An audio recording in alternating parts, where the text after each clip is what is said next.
to retell this story. This is a story of one of my constituents who was diagnosed with breast cancer at 27 years of age. Since that diagnosis, she was so scared she'd lose her insurance because of her existing condition that she kept paying very high COBRA premiums. When she finally ran out of options, she lost her insurance, and she just found out she qualifies for the new expanded Medicaid. And this is what she says: please do not give an inch on the ACA, the Affordable Care Act. This is the first time I've taken a deep breath in 20 years. Thank you. So, you know, I say to the American people, I hope a few would hear my voice, nothing in life is perfect. No bill is perfect. No business is perfect. No one is perfect. No individual, no president, no senator for sure.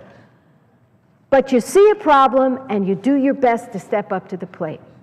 And if things go wrong, as it did with the rollout, you get mad about it, but you fix it. And you don't go back to the problems we had before, of kids being kicked off their parents' insurance and having no insurance, of people being told, sorry, you have asthma, or you had breast cancer, or you have high blood pressure, we can't help you. Those days are over. Being a woman was a pre-existing condition. Having been a victim of sexual assault was a pre-existing condition. If you were in an abusive relationship, they said, you're just too high a risk, and they walked away. There were lifetime caps on your policies. There were annual caps on your policies. Gender discrimination, pre-existing condition discrimination, all of that. And I'm just going to say, anyone who wants to repeal Obamacare or the Affordable Care Act is going to go back to those days. And by the way, I will never forget reading a California study that said if we hadn't changed health care in this country, we were getting to a place where premiums would have risen to about 50% of our incomes on an average.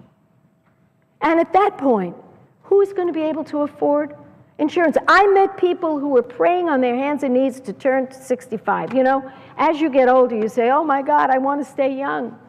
People were saying, let me get to my 65th birthday so I can get Medicare because I have no insurance. That's what I had from my constituents. And now, what do I hear? May not be perfect, but boy, saving my life.